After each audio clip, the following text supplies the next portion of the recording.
Okay, now we're going to go on to outcome 3. Now, outcome 3 of the 2396 is just your understanding on BS 7671. You can actually see here, it's assessed in the written exam, and there's a significant quantity there of questions from the written that are basically on your knowledge of the regulations. This is why we were saying at the very beginning of this series, you need to have a good understanding on the wiring regulations before you move on to do a design course, because your design has to be taken to the regulations, and so your knowledge of the regulations has to be assessed in this course as well. And this is the outcome that will do this. So understand BS 7671's requirements relating to installation design, so specifically about the design aspect of our BS 7671 understanding. 8 questions from the 10 question paper, so quite a large amount. So the different areas for outcome 3. The learner can interpret the fundamental principles relating to electrical installations design. Okay, so if you remember, part 1 is scope, object and fundamental principles, so it's going to be a part of part 1 there that you're going to have to consider, and there is a section on design in that. 3.2, explain the requirements for the assessment of general characteristics. Again, that's part 3, assessment of general characteristics. So you've got to consider which areas reflect on design most effectively there. 3.3, the requirements for the protective measures for safety. And 3.4, the methods used for protective measures for safety. Now, the protective measures were introduced in chapter 41, protection against electric shock, which we'll cover in a second. Then explain the requirements for the selection and erection of equipment, part 5, followed by the requirements for initial verification, obviously not periodic, because we're talking about a design here. So what areas do the regulations say about the initial verification from a design perspective? We'll have a quick look at that. 3.7, special installations and locations, so what design considerations are needed if you're doing an installation in that includes a sauna, or includes horticultural, or you know the wiring regulations gives us support with that, but we need to consider the design component of those, and interpret information given in the appendices of BS 7671. Do we have to use the appendices during our design? Well, yes. Appendix 3, Appendix 4, Appendix 5, well, most of them really. Pretty relative, and we'll look at how some of them are used as well. So the first one, interpret the fundamental principles relating to electrical installations design. So if you go to the fundamental principles section of part 1, it will say to provide safety of persons, livestock and property against dangers and the damage which may arise from the reasonable use. So, using the installation as expected by the client. So we need to obviously assess what the client's required use for the electrical installation is. Is there going to be what's the ability of the users? Are they capable? Are they ordinary persons? Is it a school environment? Are they, is it more of an industrial environment where metal-clad equipment may be needed? Risks of mechanical impact, risks of flora, fauna, moisture. All that kind of stuff, really. How is the consumer, the client, going to use the system? Is it enough? Is the existing supply adequate? We've just looked at our maximum demand videos, and we've, in the last example, we noticed that quite easily you could equate to a maximum demand that would be over maybe what you have already. Okay, we're going to see that actually in general characteristics in a second. To provide the proper functioning of the electrical installation for the intended use. Get an understanding of how the client will use the electrical installation. 3.2. The assessment of general characteristics. So the purpose for which the installation is intended to be used, its general structure and its supplies. Okay, so if you're, for example, going to do a design for a client, they've bought a unit. Let's say it's a small unit, and before in that unit was, let's say it was you see how I make stuff as I go along. Let's say that the unit was previously a estate agent. Okay, so you have an existing consumer unit and you have just lighting and power. Now the client who's bought the building is asking you to redesign for them their installation, and they're buying the unit and they're going to put in there, I don't know, let's say it's going to be a chip shop. Now, initially, you're going to say to yourself, right, well, do we need all that lighting and power at the front end, where pretty much clients are just going to come in? No, we're going to rip all that out. Secondly, there's going to be a much heavier demand potentially with regards to cooking. What is there? What they're going to use to cook? Is it going to be gas? Is it going to be electric? If they're going to use electric, we need to do our demand calculations. So we must understand how the client intends on using the electrical service when we do our design. If we don't ask those questions at the design stage, we're going to mess it up. We're going to look at the external influences to which it will be exposed during reasonable use, and we need to remember that we're going to try to ascertain the use through the life of the installation. So, for example, if you are installing, let's say you're going to install 2 empty units. Landlord's just bought a property. He's dividing it up into a number of units. Hasn't put them up to lease yet, but he wants you to just put in a design, lighting, power. You need to let them know that this is how it's been intended to be used. Administrative purposes, for example.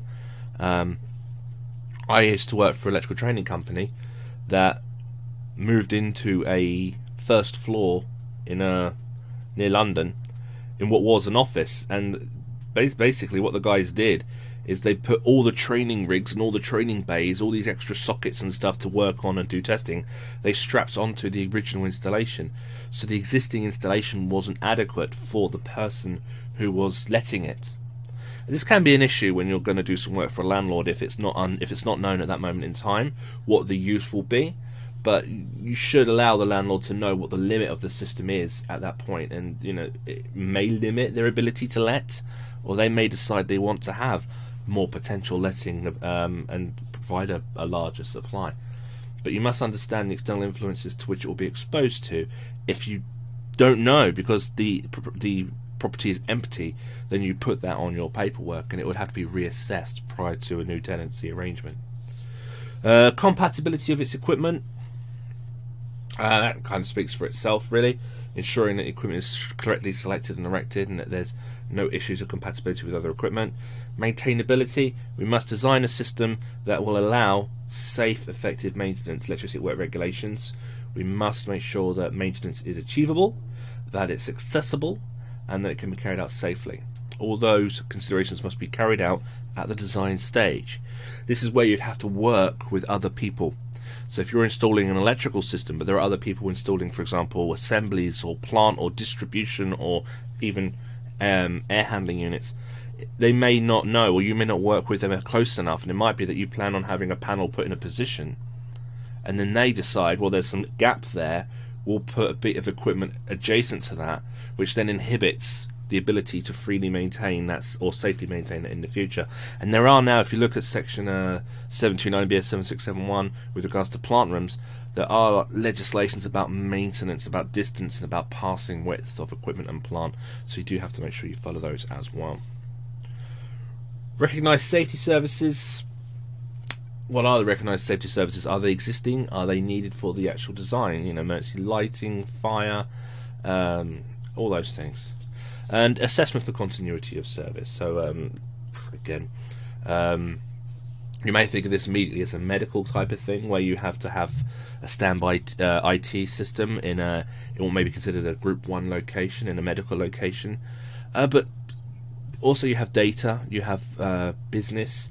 I actually remember a while ago doing some work with Marks and Spencers, and they actually have underneath all of their tills, I don't know if they still do, they did at the time, a little UPS system underneath every single till. So if there's a loss of power, the actual UPS system will kick in to allow them to complete the existing transaction. So, an assessment of the need for continuity of supply should there be a loss of the grid supply. That needs to be assessed for as well. 3.3 and 3.4 in one chunk here. You identify the requirements and the methods used for the protective measures.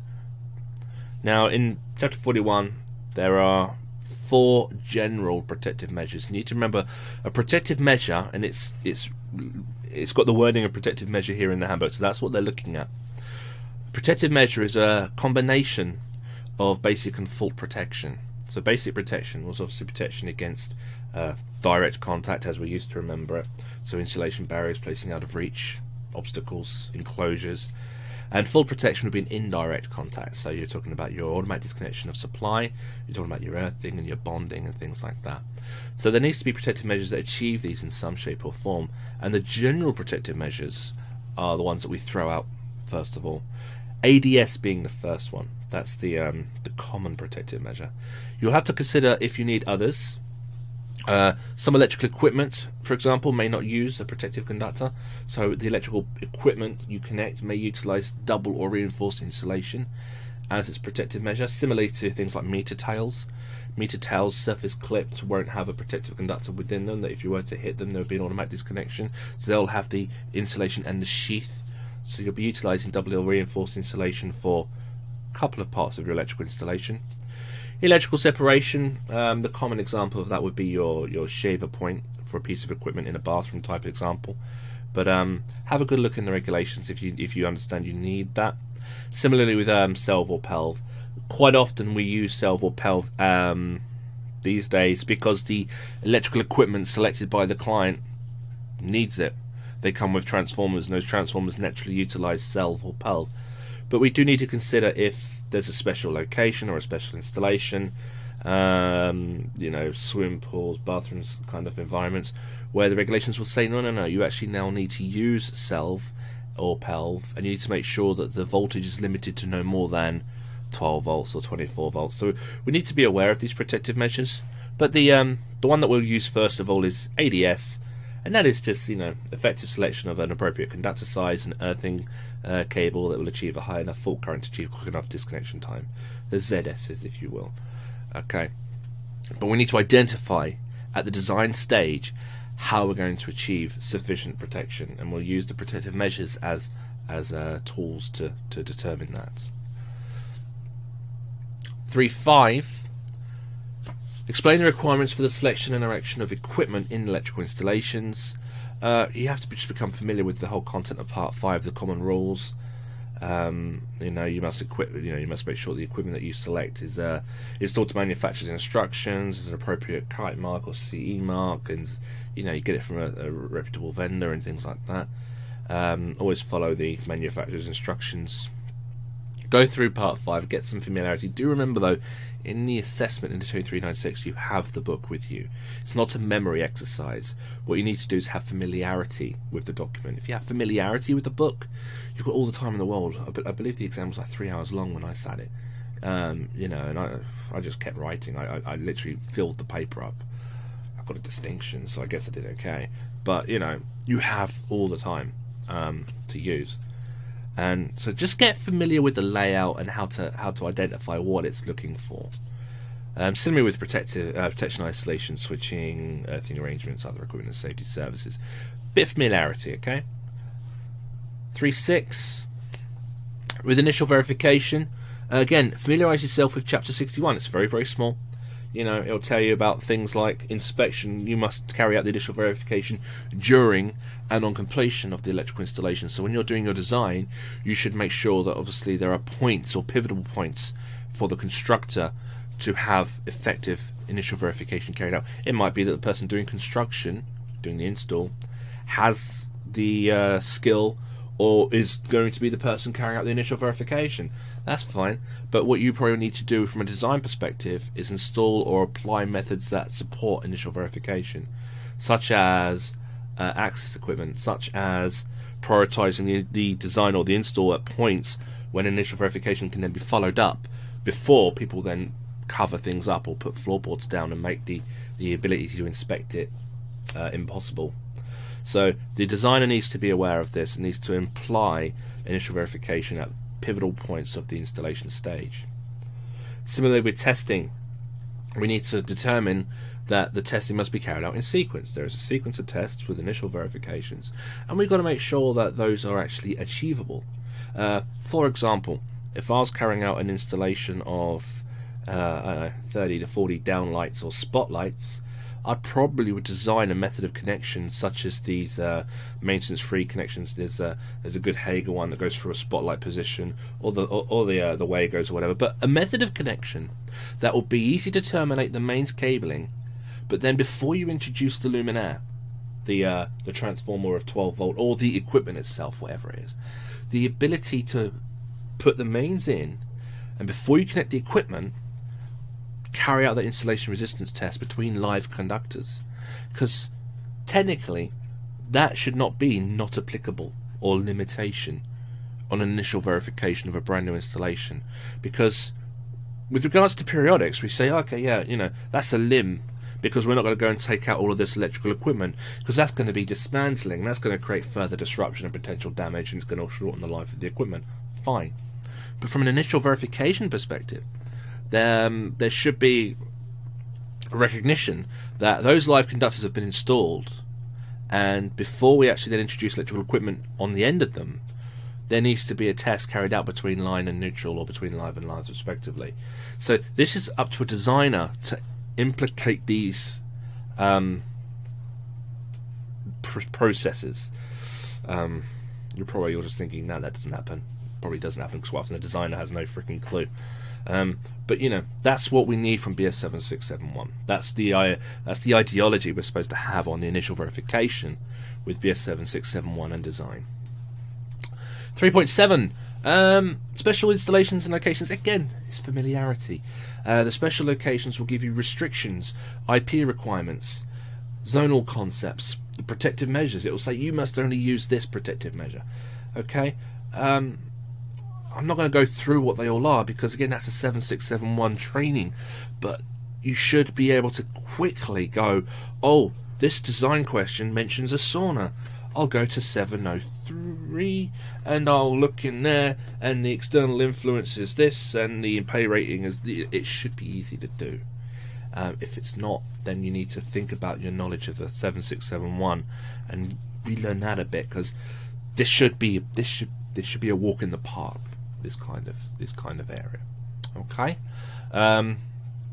Similarly with the appendices, quite a lot of times it will pick up. But if you remember from your regulations course, a question may say, oh, you know, you've got an ambient temperature of 40 degrees, 70 degree thermoplastic, what rating factor? And you'll go, oh, that one. In the 2396 exam, it might actually come up. Remember, there are 10 questions, but there may be large structured questions, and it might give you a scenario where it will say, oh, you have 3 other circuits grouped collectively, surface clipped, bunched together, and you have a 3036 semi-enclosed reliable fuse, and the load is likely to need overload protection. Oh, and there's an ambient temperature of 25 degrees, and you're going to bury it in the ground at 0.5 meters deep. It might combine some of that crap together. Not a problem. You just take each one out, you find the factors, and you do the math, and you combine it, and then you come out with your cable size. I will be doing a couple of videos just to play with that. It's all very good to practice, because that way, when you come to doing this, it becomes basically a thoughtless process. It's just familiarity.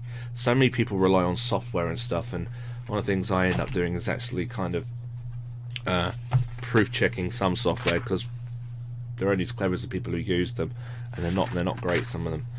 But get familiar with the regulations and you won't have a problem. It really isn't that hard. Similarly with things like your external influences, your time current characteristic curves, it's just familiarity. All right. That's outcome 3. Again, we can see that is a huge amount of the written exam, but it's in the book. It's in a book that we should know, and it's in a book that we should have. This is very important, this bit. If when you approached your 17th edition exam, the trainer was like, here's a question paper, here's a question paper, here's a question paper, unfortunately that's the case with many, and hopefully that's not happened for you. But if that has, what you need to now say to yourself is, how have you actually progressed your ability to apply regulations? This is the problem. The way City and Guilds have the 2382 course assessed is just simply a multiple choice 60 question piece of crap, which basically says, I'll find this and then find that and then find that. It doesn't combine anything. It doesn't give you a scenario that says you have this circumstance, you have this number of external influences, and you have these characteristics come up. It doesn't combine any parts of the book. And if you haven't carried that out before, if you've not played with that, I suggest that you start doing that. I'm going to do some videos that kind of encourage that that play anyway, because it is important to make the regs book a tool. So many people just think of it as this barrier, as this obstacle to hop over, and unfortunately that's the way the training companies and the industry has used it, and it is an absolute shame. Everyone should have a good understanding on the regs, and everyone should have the ability to use it, because that's why it's there. If you haven't used it that much, then consider using it.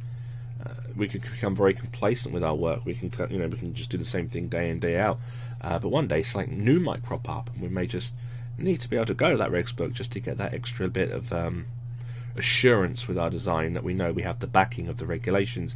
And if we have the backing of the regulations, then fundamentally we should have the backing of the legislations, because they kind of push to these. Alright guys, familiarity with the regulations. If you at this point think, oh, I'm not too sure of the regs, I would suggest that you kind of think about studying the regs for a bit, or going on to a couple of videos that I'm going to be uploading sooner or later. If you're looking at this playlist like the day it's uploaded, it won't be up there yet, but they'll be up there very soon, where I literally just play with the regs. We'll throw some scenarios in, and we'll just see how the regulations work. The regulations need to be something that you kind of just look at, and just you know that you can use it, and you know that you have no problem with it. And my job here is to kind of help you get there if you don't feel like you're there yet. Alright guys, I'm going to upload this at this point. We'll do outcome 4 later today. Hopefully I'll load it at the same, probably upload it at the same time. And I've just noticed also that the City and Guilds handbook and the qualification book have crossed over outcomes 4, 5 and 6. So I'll probably just do them in the order that the assessment says they should be done, so that the information is there in that pattern. But that's outcome 3. It's again, regulation familiarity shouldn't be an issue. Yeah, we'll leave it there. Cheers.